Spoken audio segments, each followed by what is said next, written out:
Ladies and gentlemen, it's happening again. We're back together for another episode. Listen, we got some great stuff for you right now. You can see we got the round table. Everybody's here. Today's session is about the ladies in red. Ladies in red. What's that? Who are they? We're about to find out. Let's go.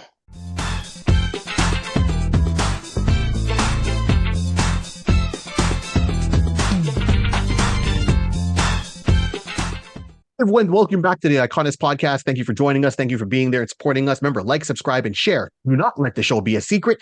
Right now, as you can see, it's me, Barry 3D, Rod, DJ Rod C, and we're joined by the ringmaster, the one and only Larry Reclazado, and just some quick housekeeping. Big shout out to the one and only, the man who gives us the templates. If you need any work done, any digital stuff, Rod, who did he need to talk to? J Bird Digital Art. Mr. Jason Reese, J Bird Digital Arts, thank you so much for everything you do. If you need to find my stuff, you can find me at barry3d.com. Rod, where can we find you? You find me on the World Wide Web, internet, and the turtle. No, sorry. You find me on Instagram at Mr. Rod C, MRRODC. I play live on Twitch, twitch.tv at DJ Rod C. Hey, I'm someplace. You can find me. Let's go. Let's go. And Larry, please tell us where can we find you? What and how do we support that? Well, go to Facebook and look up the forgotten, obscure, and underrated comic characters page. Can't go wrong. That's the page you got to go and check out. So we wanted to say, go on that page. Remember, respect the rules. Have a lot of fun, and you'll see us posting on there along many other people. So that's a way we all converge and talk about these characters. And then on top of it, remember, I said, like, subscribe, and share. Don't let the show be a secret. I think we may be a little bit out of practice, but we're getting the band back together, and we're jumping. Am I missing anything? Am I missing anything right now? Oh, big shout out to my boy Dave Sokolowski. I saw him earlier today. So Dave, that was good to see you. And he is still Santa Claus. Check out that episode. Big shout out to Larry. He's doing all the shorts on our page. So, and he's fan casting that with a lot of heroes. So please go and check out the shorts that he's been doing. They're coming out. He's done a bunch for Black History Month. He's done more outside of that, a lot more to come. So keep supporting those and keep that up. And we're just going to go. And as I said, we got different things on different days, from this main podcast to the shorts to some Patreon stuff that is coming. Check out our coffee page. If you want to do a donation, help us out there. That's great. And it just rolls, right? What we read, in past books, and why you should go to your comic book store and support them. So always make sure support the books. Without the books, we wouldn't be here to have anything to talk about, because everyone goes to the movies but forget the comic book store. Got to remember the origin. All right, here we go. Women in red, ladies in red. We are starting this off, and Larry, who is the first one we're talking about today? Well, let's start out with the first one to appear with a major red motif. And that's going to be Ma Hunkel, also known as the original Red Tornado. First appeared in All American Comics #3 in 1939. Was basically done as a funny kind of character, but did cover fighting Nazi spies, criminals, all of that. It was a rather interesting, fun read. If you want to read a lot of that, you can look up a lot of World Adventures. And if I'm going to fan cast it personally, I'd be looking at Linda Hamilton currently after what she did on Stranger Things. Wow. Okay, that is awesome. I like that. Now I'll add this. Like I said, 1993 All American Comics, and month with that, dude. I just had to put that in there to stick it to Rod. So Linda Hamilton played Ma Hunkel, the original Red Tornado. Now, and here's the thing: did I know about this character originally? Because Larry, you do some deep dives. So I didn't know about this character originally from that far back. I remember her showing up in a more recent run of Justice Society of America when they had their run going on, and that's when I came about this character. And I was like, and then I saw her costume, which did have a red motif, almost like she wore a cooking pot on top of her head. All right, yellow, green shorts, red like lights with a cape. So that was her, but her fighting ability is her fighting ability. So I think this was really fun kind of character to put together, and I like that they brought her back. So she's also a legacy character. So I know you're looking at, you said Linda Hamilton to play this character. I myself, I'm going to go with the one of my favorite ones here, and it's going to be Jamie Lee Curtis. If I had to put anyone on this, Jamie Lee Curtis, especially after some of the roles that she's done recently, she's got humor. We've all seen her in True Lies. And then what was the other movie that she just did a little couple of years back? Um, Everywhere and Everything, or Yeah. Everything, everywhere, Yeah. all at once. Yeah. that's right. So Yeah. if you watch that, you see that she's got the acting chops, obviously, the comedic timing, and the fight scenes that she was able to pull off and make as realistic as possible. And he embraces her age, which is a good thing. You need a character, I think, an actress that's going to be comfortable to do it. So that's where we see Ma Hunkel come in there. And that, now, does she have to be the Red Tornado in a flashback? It'd be kind of cool. And then bring the character forward, especially that they did the Justice Society of America in a Black Adam movie with Dwayne Johnson. It would have been cool to have a picture of her in the background, even just a cameo of this character for a good deep cut. Yeah, that's my 2 cents there. Right. Are you aware of this character at all? I am not. And this is a great thing about having Larry on. Larry just goes into the crates. He just goes into like some bins, like, and some undercover country that you realize like there's buildings here. This guy has, some storage network. This guy has stuff. So, no, I did not know about the Red Tornado in that regard. The only Lady Red Tornado I know, again, I'm trying to remember. I know I've seen like in some later editions, like from like some 80s comic, but I can't remember if it was just a Society or so forth. But then me, I'm always about the newer stuff. The recent 5-10 years with Young Justice, when they had the episode where the Red Tornadoes kind of like were taking over the headquarters and stuff like that. So there was a female Red Tornado. So I was like, oh yeah. When seeing that, That was Red Torpedo. What's that? That was Red Torpedo. Torpedo, right? But that's what I'm saying. What's the closest to this I could think of in that sense? Like that's what I'm saying. You're not saying Red Tornado. That's like I was about to say. Torpedo would make me think of, wait a minute, there was a Red Tornado that I remember seeing early in their days, but I couldn't remember exactly when and where. So this again is the closest, like, oh yeah, some similarities, or just the name is like tornado, torpedo, tornado, Tomato, tomato, tomato. Hey. But yeah, that's it. I'm with you because it's a lot of people I think look at the main characters when they're reading a book and all that, and that's as they should, right? But it's all the secondary characters, the background characters that move the narrative and of the story at times and add more to it. As I said, if you look at Peter Parker wouldn't be as interesting without all the background characters, and that's Flash Thompson, Gwen Stacy, and I know they've moved into more prominent roles, right? But when they first started out, they were all just a group of kids at high school that he had to interact with, being bullied, having crushes on, passing in a hallway. And so we need more characters like that. If you're world building, you need to build a world. It can't just be one person. And then because if not, then you'll have that episode of Futurama where it's Fry and Leela in the future by themselves, just aging, walking around the world.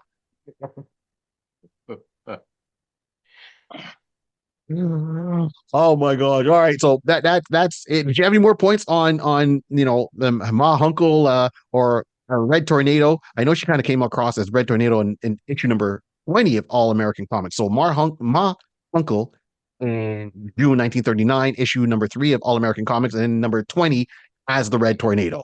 Yep. I'm sure that would have been an interesting arc to see. So yeah. Yep.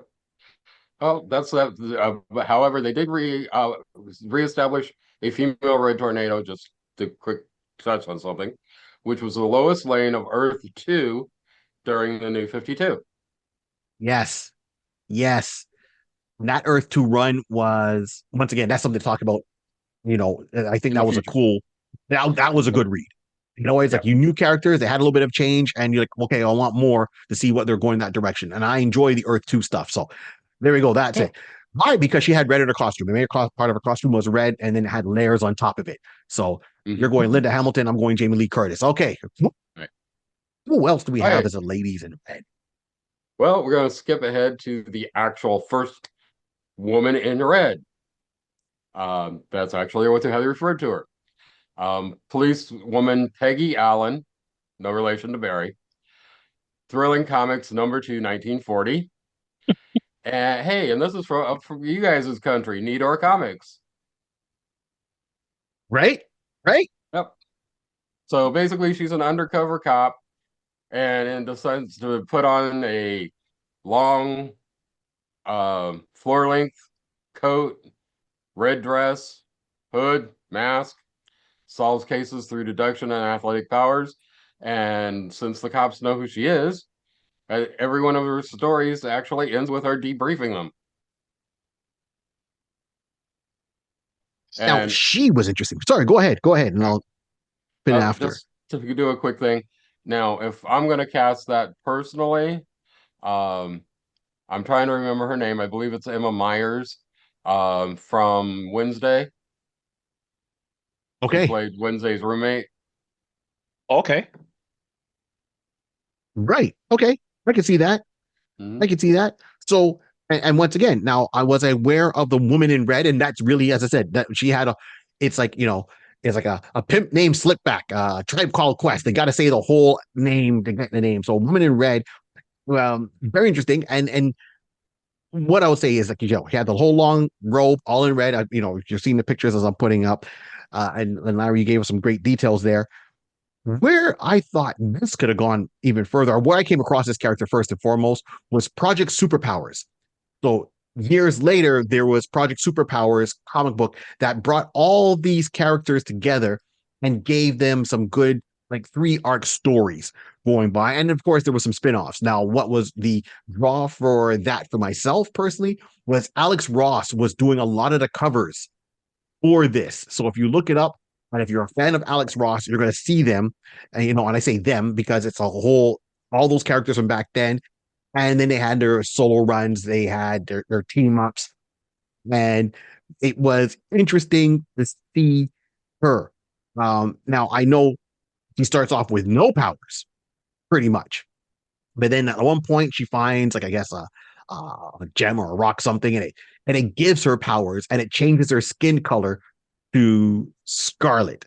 So she was going by the woman in red, and then at one point, she was looking to change her name to Scarlet Woman because she was wearing a green outfit instead of red, but her skin was red, still blonde hair. So, funny enough, I'm going to go with an actress that's already portrayed, and maybe she might do this, maybe be better received, is Brie Larson. I would go with Brie Larson, who played Captain Marvel, and put her in The Lady in Red. And I would even go as far as keep it in the timepiece back in the, in the 1940s, 50s when the character made their debut. And I'm going to even go further that how I want to see this.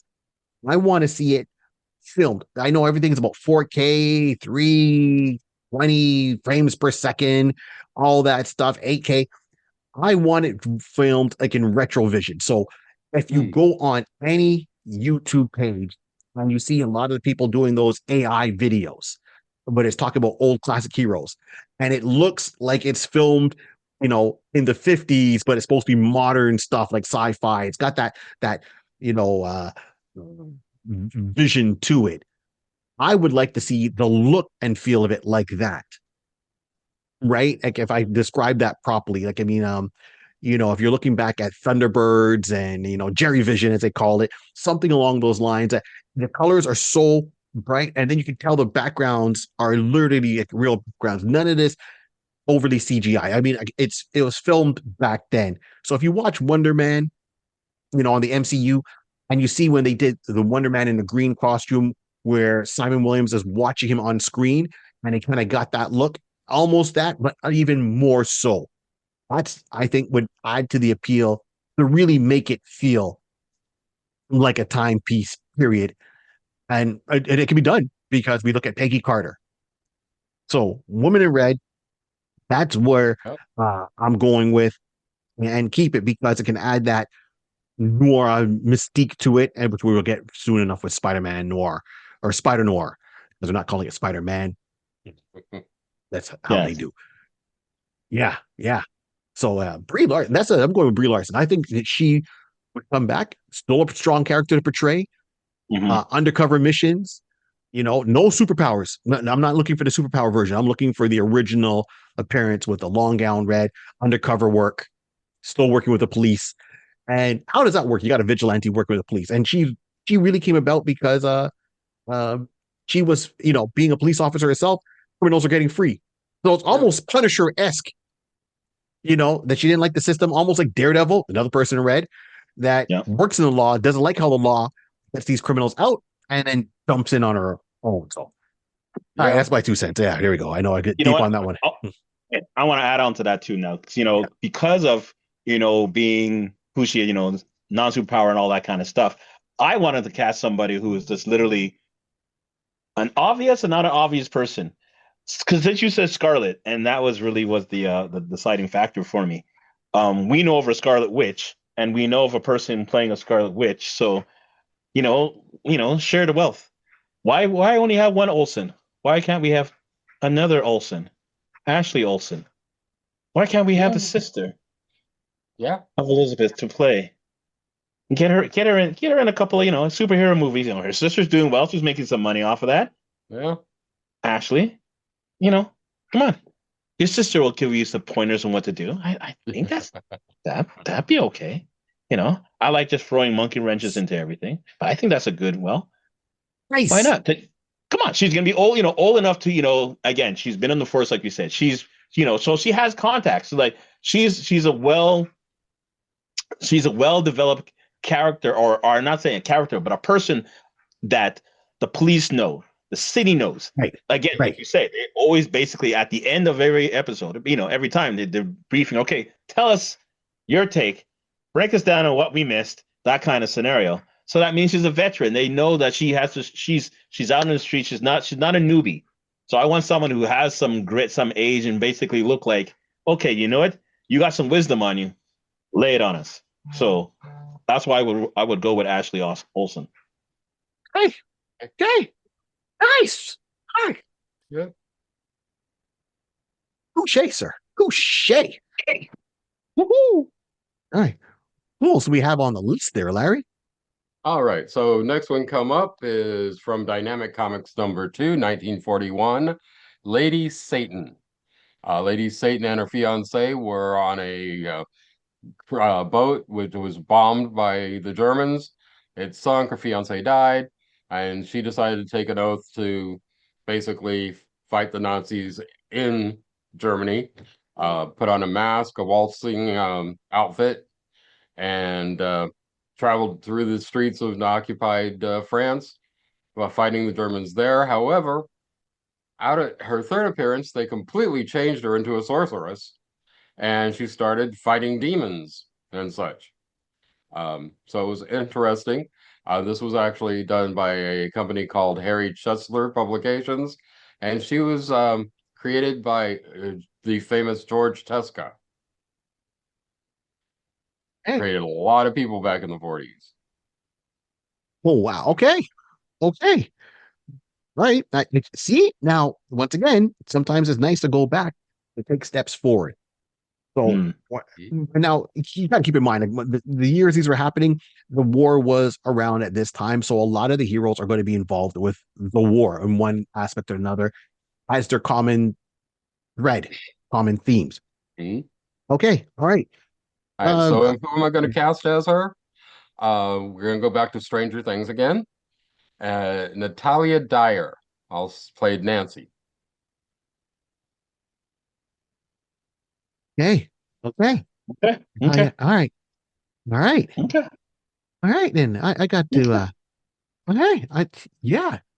See, I had one actress. I got to be more.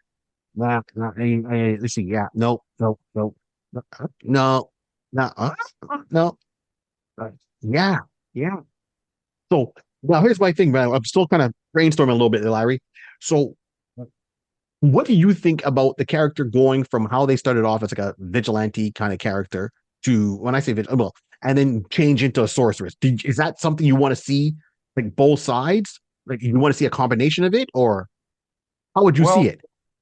well, when she reappeared in Project Superpowers, they actually dropped the sorceress thing. Okay. They really didn't have her doing that anymore.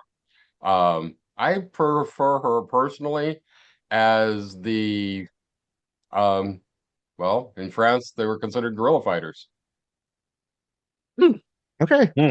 All right. and actually do that. Kind of along the lines of what was that Henry Cavill movie? Ungentlemanly. Oh, right, right. The League of Gentlemen. Yeah, yeah, yes, Oh yes, yeah, yes. yes, yes. With Henry Cavill, who's in that one, right? Yep. Yep, Yes, yep. yes. That Huh. was a good movie. I wouldn't even like that was a good movie. Okay. Okay. So if I had to go with this actress, okay, so I had to cast this actress, and keeping with that theme, and this might be a turn, uh, I would actually go Sandra Bullock. Mm, No. Sandra Bullock knows German, yeah. right? If we got to keep it in that piece, now we see Sandra Bullock a lot of times doing more whimsical, lighthearted roles. There's times she's done like the deep, you know, dive down there. She's done the action roles. I mean, really, look, Demolition Man. I say bring Sandy back. Sandra Bullock speaking German, um, and keep her that way. Would I want to dabble into the sorcery part and demons? Why not? Add another layer. It doesn't have to be the main thing, but maybe show her start one way and then slightly get into the mysticism because maybe things she finds and comes about, especially during you know, rumor wise, history wise, the Germans were hunting down because of Hitler. They were looking for artifacts, right? That was a theme that was already in Indiana Jones, that they're looking for magical Right. objects and so forth. So Out have of a her cult. start. Yep. Yeah, the occult. Thank you. So have her start with the traditional storyline, but then build her into going. Doesn't have to make her a sorceress, but going into dealing with occult artifacts because she's trying to stop the Germans from maybe getting it, and this is why she goes down that rabbit hole.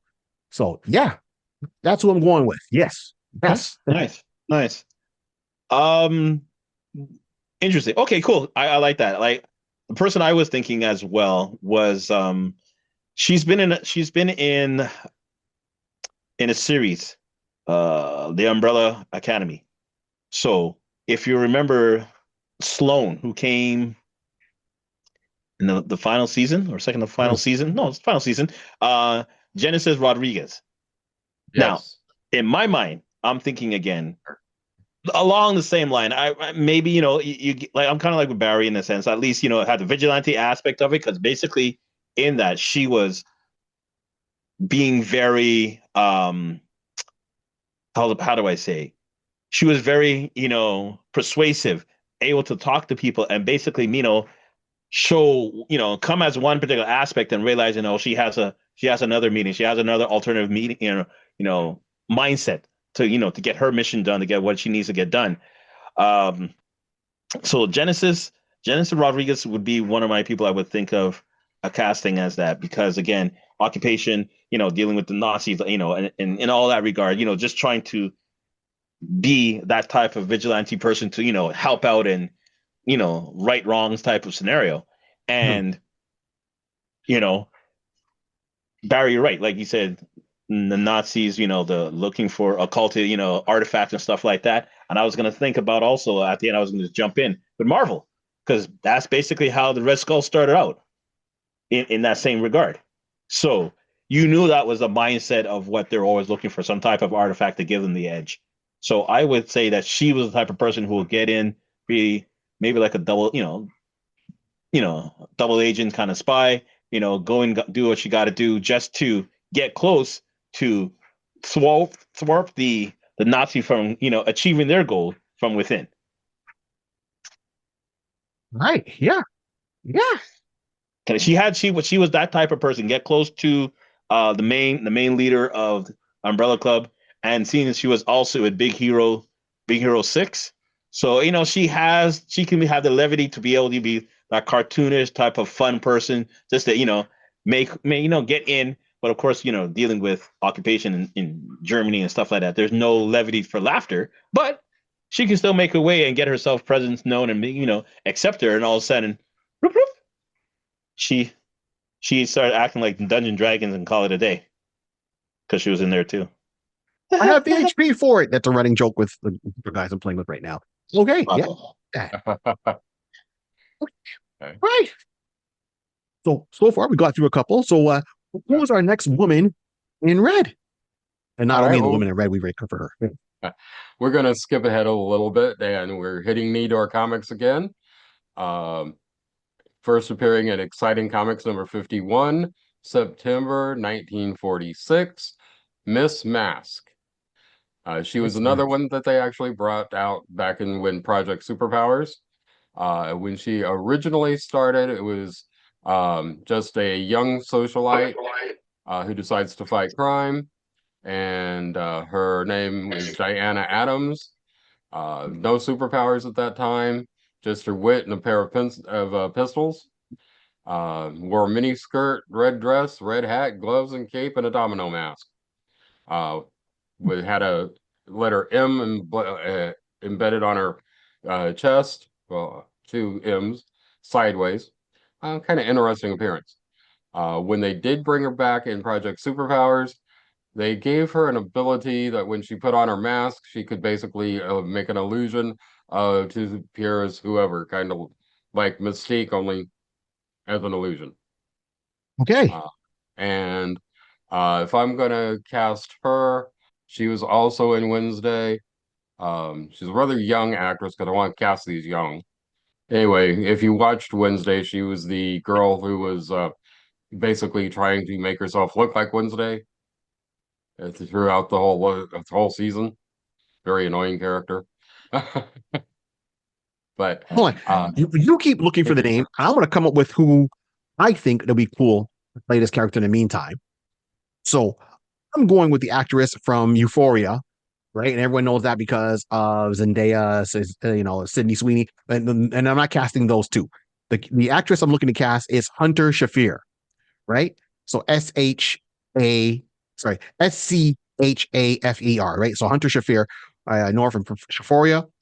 I think that she would play a good, like she's an actress and a model, and she would also really be good at playing a socialite, carrying on that, and of course, giving the power of the mask. It'd be nice to kind of get a history to see how this power in the mask kind of start going about, how she kind of puts it to use, and kind of starting down that road. And the beauty of it is, if I'm right, she was inspired by the woman in red to kind of take up that mantle as a superhero. So this is, would it be nice to see some mention or reference of that woman in red character showing up in the series to say, hey, I seen this, be it if she's reading a newspaper article, because let's keep in mind, I'm not looking to modernize these characters. I'm looking to let them start in a time period and build that world. And once again, as I said before, we have the Peggy Carter series. They already have the sets. They can do it. Just go on the lots. A lot of people are looking at these when they do their, and doing the tours of the studios. You don't have to reinvent the wheel, just have to reuse it. So I'm going, as I said, with Hunter Shafir to be that role, to play that character in that role moving forward. That's where I'm stopping. Yep. my actress, Evie Templeton. Evie Templeton. Okay. Okay. All right. Played Okay. played Agnes uh, in this last season of Wednesday. Wednesday. Okay. Hmm. Hmm. Hmm. Hmm. Okay. And I know you're casting him a little bit younger because you want the longevity of the character to be, as we all know, you can't produce a TV show or a series or a movie, overnight. And especially if it hits, it's a sequel. Yeah, you need someone that's going to be able to take the bumps and hits because And it's considering these, the physically demanding roles. plus you have the fact that these characters were all in their like 18, 19, 20s, supposedly when they started. Right. Yeah, they're not like old man Logan or Dark Knight Returns. It's like, I'm putting back the mask on at age 55. Yeah. Schaefer's. All right. So, Rod, you got anybody on that? I do, and I was like trying to think of someone, and I don't know if you ever saw. every time I see this movie comes on TV, I don't mind. I actually love watching it. Valerian and the City of a Thousand Planets. Ah, yes. Right. So it's Cara. That's why I had to get her name right. Cara Delevingne. Delevingne. I think that's how you pronounce it. She was the second, like basically, it was Major Valerian and Sergeant Lorraine. She was just a very hard knocked individual, by the book type of individual. But um, I can just see her. I can see her as the character, just being what was I don't know the way you Yeah. described. Yeah, you know what I mean. Like I knew we looked up her and everything. I looked her up and everything, like mask and everything like that. And I just realizing, okay, just the visual of seeing her, you know, with her fedora and just looking Uh-huh. right there, like, okay, she's like you said, she's a badass. She's going to, take numbers and just basically line you all up. I'll deal with you all later. Make sure you come into the room. Next, next. Yeah, I can see it. I can see it. I can see it. Yeah. Right. Yeah. So because like I said, um, just the blonde and everything like that, she would just had that serious type of look, and I'm like thinking, you know what? I can see her mismatched. Yep. Okay. Just straight. I'll just go straight. Just go straight. Go straight. All right. So let's jump ahead a little bit. And actually, going to jump back a little bit because forgot this one character started a few years before. But we're going to get someplace we know a lot of characters from, Marvel Comics. And we're going to talk about Marvel Comics version of Miss America. First appearing in Marvel Mystery Comics number 49, November 1943, created by Otto Binder and Al Gabriel. Basically, she was a socialite hanging out with her dad. There was an accident at a big generator, was struck by lightning. She got hit, ends up being able to fly, and has enhanced strength. Um, Ended up bringing her back quite a bit during the 70s, whenever they would cover things like the Liberty Legion and so forth. Really interesting character. There are some newer reprints of her stuff, especially when they had the 75th anniversary. So are well worth your time looking up. I would cast personally, just because of how badass the actress was in Stranger Things, Sadie Sink, who played Max. Hmm. Oh, okay. Hmm. Hmm. Okay. Okay. All right. All right then. Okay. Okay. Okay. So, all right. Uh, Sometimes you just gotta let it cook. You gotta let it cook, Let it simmer. Let it sit. Let it bubble over. right? You just gotta. Okay. Yes. Yes. All right. So what I like is like a lot of these heroes coming out, they're socialites. They're this. It's like, dude, I guess the rich have time to do things like fight crime. Like, I want to be in that world. I want to be You in know that what? world. You You know, know, the money's good. Someone's making money. Like they're like, I don't have to go to work. I got people to make money for me. So right? what I'm It's gonna like do you're for a my whole socialite. day? Yeah, it's like You know you're a what? socialite. I'm a socialite. You're a socialite. I'm a socialite. What do you do at night? You don't want to know. Okay, so I like that, and I like the and Miss America. I mean, she showed up with other characters like the Wizard and stuff. Sorry, I can't remember what was the team that was part of? She was part of the All Winners. Was it All Winner Squad at one All point? Winter Squad. Yeah. Yeah. Okay, and we had the Wizard already show up in the MCU. I think at two different times, right? But they obviously they had their own take or variation of them. What I would go with another character from Euphoria, another actress, and I'm going with Chloe Cherry from Euphoria or Miss America.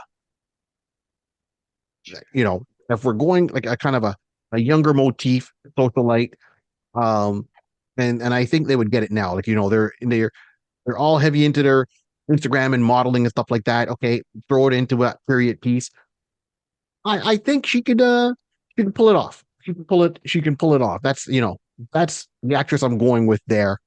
Especially put in a costume, I can see it. So, Mm-hmm. Okay. who wouldn't we want part of a Marvel movie? Just make sure you got a good agent. 100%. 100%. All right. What So, about yourself, Rod? Do you have any Well, thoughts? I do. Like, listen, the socialite part is like you said. It's funny that you brought that up. Everybody seems to be just, they got nothing else to do. But I want to find somebody who, you can look at them and you will. It's like it's the same way people look at Bruce Wayne. Bruce Wayne, he doesn't know what it looks like. Maybe he has the same body shape, but other than that, this is the billionaire playboy. He has no mindset to think of Bruce Wayne at night, and he's not sauced up. That doesn't make sense. That's not Bruce Wayne. So I wanted to find someone that people will look at that person, look at that individual, and just say, "There's no way you, being a socialite, would actually be this type of person." But I want to put Kristen Stewart into the mix. I like. Kristen Stewart into the mix. She has that look, again, from her days of, twilighting out in the night with the Sparkle Boys. And, that's what she does. And you wouldn't think that she's out here, defending the innocent, right and wrong, putting an 80-inch heel in someone's chest and twist. No. Not Miss Stewart. Miss Stewart? No, Miss Stewart. I swear I just saw her go in the back of a limo with somebody. No, not Miss Stewart. No. So wrong. Buddy, I love how you present it, man. Okay, so Okay. Miss Stewart. Well, our next lady in red, I'm not going to cover. I'm just going to say, of course, would have been the Scarlet Witch, who first appeared in 1964 in X-Men #4. Look it up.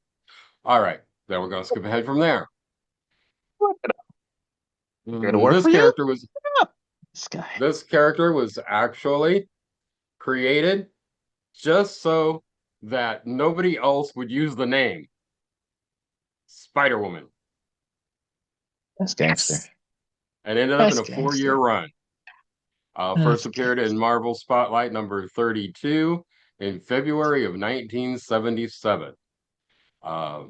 Stan Lee got a little upset because 1 year before there was a cartoon called Web Woman that hit, and he was scared that somebody else was gonna do a TV show called Spider Woman. So, now Jessica Drew was kind of a experiment for Hydra that gave her spider powers that her dad actually had the serum that created her. She ended up in suspended animation pretty much until she grew to full adulthood. So she was a little bit, shall we say, stunted to start. Now, Spider-Woman's had a great run. She's been around for ages now. Of course, there have been other Spider-Women since, but I'm always going to say Jessica Drew is the only Spider-Woman as far as I'm concerned. Who would I cast as Jessica? Well, to be honest, I would most likely, and I'm almost hating to say it because of the bad reputation that Sony ended up with when they did Madam Web. Help me out, guys. Who was the star of Madam Web? Yeah. Dakota Johnson. Oh, right. Yes. That was it. Yeah. She should have been Spider-Woman, and they should have done it instead. Yeah. I agree with you. I think that would have been, once again, that was Sony stepping into the kitchen without a recipe book and thinking, we got this. So we're not a fan of the Spider-Woman movie. Sorry, I mean the Madam Web movie. Yeah. I agree with you with that actress. That actress should have been Spider-Woman. I would see her more as Spider-Woman than I would have seen her as Madam Web, right?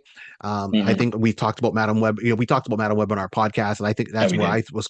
Yeah, I was throwing in Jamie Lee Curtis should have been Madam Web if you're going to go with the traditional kind of view on it and not like that far back. And I know we talked about Spider-Woman on this channel. Yeah, we did. I just can't remember immediately right now. Yeah, I can't remember who we casted. Anyways, here's the episode. People look it up. There's the link. So watch it and see what me and Rod talked about it.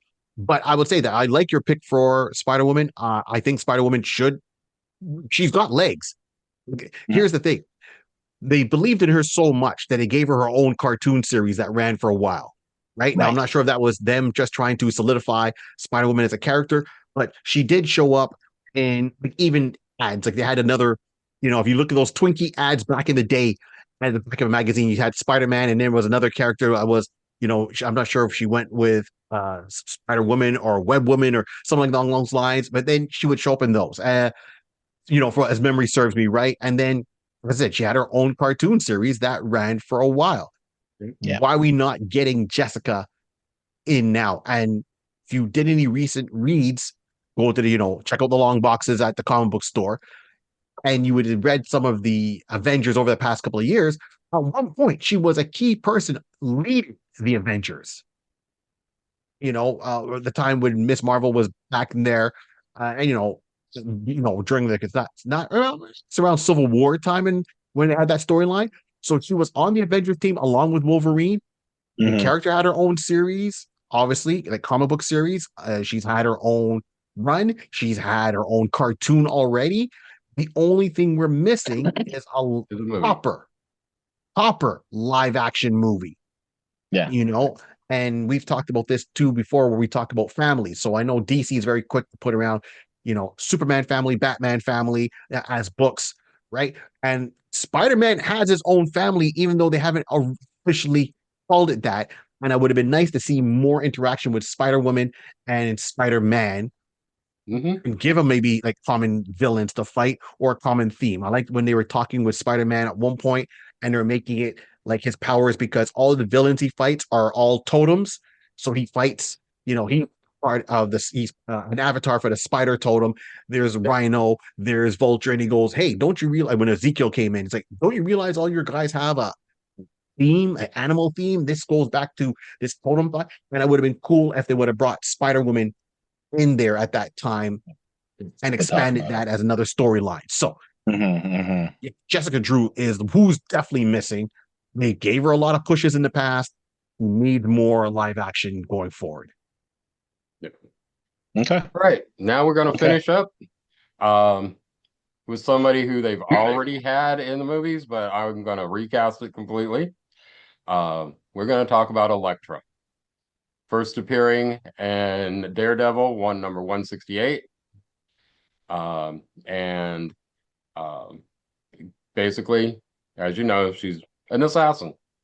Great character, grounded. Now, I'm going to skew this a little bit older than I have been, but still young. Hailey Kentra. Where's she from? Did you see Descendants: Rise of Red? No. You should. No, not. Okay. She plays Red. Okay. All right. And she plays Red. All right. She's a singer. She's an actress. She's athletic. And she's got the look. All right. I will put that on my list and look it up. So good for bringing that forward. Elektra, I know we've talked about Elektra at times on the channel, because we went into the whole thing when, especially, I mean, I like the character of Elektra. I like her story arcs. I like how she brought in. I like that she was brought in with the hand and how her things were. And I said, one of my favorite miniseries is Elektra Assassin. That miniseries that was done by Bill Winnicott as the artist. Thank you. I always screw up the names. So thank you. And that one's a tongue twister for me. So I liked his art and I liked the storyline. And then on top of it, because we talked about, I did a short there talking about Garrett from there. And then, of course, Frank Miller. When Frank Miller was doing that Daredevil run, and, brought in the chase, fighting the hand, and everyone's just fighting for Elektra's spirit and body. They're trying to bring her back. So she gets redeemed at some point. But she's pivotal. She's pivotal as an assassin, mystical, ninja, love interest for Daredevil. Like, she's a cornerstone for that part of the world. Right? I mean, like, the world building, as I like to talk about, because I would love to see the Hand more often than we see them. I would like to see more of their motivation, background. These are other things like, I talk about. I mean, we talked about MCU. We talked about Roxxon. You know, the company Roxxon. Roxxon Oil and all. They show up in the background, but no one's really come forward to represent them. But there's stories that really tie into certain people like Deathlock. So going with Elektra, um, yeah, that's a good one because that role has to be physical, and I want additional costume. Like, people were excited when Jennifer Garner came back in Daredevil and Deadpool and Wolverine. Yeah. She, reprised the roles. I was like, yeah, and no knock on Jennifer Garner because she is wicked. But 100%. I wanted to, yeah, and I know they did a different actress for her in the Daredevil series. Good actress, but right. I want somebody who can grow. Yeah. Well, yeah. I might have an answer for you on that one. I might have an answer for you on that one. So, person I was thinking about was Ana de Armas. If the name kind of sounds familiar, the Armas. If you remember for Ballerina. Yep. Excuse me, Ballerina. She was also in the latest James Bond one, No Time to Die, as basically James, equal in that regard. And she has the fighting chops. She can hold her own. So giving her some two sides and just say, okay, you're a mistress of the night per se. Yeah, I don't think we got a problem with that. Plus, we're going to talk some sides, aka knives. I don't know. She might have been in a movie called Knives Out. I don't know. I'm just saying she might have access to knives. I'm just saying. But but I was definitely say with she, if you go back and think about the James Bond, her fighting sequence and stuff like that on there, there was no hesitation. She knew what she was doing. She felt comfortable doing that. Then, doing Ballerina. Yeah. So, yeah, I think in a growing aspect of it, you're right. Jennifer, Chef Kiss, thank you for your service. Thank you for giving us the template of what we would expect in Elektra, because you've made a template. You set the bar high. You set the bar where people have to realize we need another Jennifer. We need some action like Jennifer, and I think Anna will be able to pull that off. Yep. So that's it for this one as far as what we're doing. We went from the 30s all the way up to the 80s. Who knows what they're going to come out with next? Very true, man. Thank you so much for bringing this forward, Larry. This is awesome. And I hope everyone that is watching and listening enjoyed this. And if you have a character that's got a female character with a red motif, let us know down in the comments below. And let's keep it going. And remember, like, subscribe, and share. So any last words before we wrap it up? Any last words, Rod, before we wrap this one up? Listen, it's great to have the band back together. We dipping into the ladies and into the world and the women of red. I hope you guys enjoyed it, because definitely I did. Again, Larry just goes deep into some crates and finds some comics, like saying tons of dust coming off and like, you're like, oh, that's nice. I didn't know what you find that. Don't worry about it. I got people. Larry has people. That's all I'm gonna say. Larry got people. He got comics hiding out somewhere. So I'm sure he got more for us later on. Stay tuned. There's more coming down the pipeline. I'm just gonna say it like that. Yeah. Agreed. Larry, any last words, my friend? Well, the way I always like to sign off: keep reading, keep writing, keep drawing. Who knows? Maybe you'll be an artist, a creator someday. Very true. And like I said, this whole world started by a pencil, a piece of paper, and lots of imagination. Keep on dreaming, people. And thank you once again for supporting the show. Remember, like, subscribe, and share. We want to get to 1,000 subscribers on our YouTube page. And of course, you can find us on Podbean, wherever you get your podcast from. You want to listen to the audio version, that is there to stream it, listen it, download it, and share it. And then interact with us. We do answer back on the comments below on all the stuff that we have, different things. So we have things and check out our Patreon page. We're getting that going. So, on that note, have yourselves a great day. And if you put on a red suit or hoodie, remember the ladies and women in red. There we go. You're out.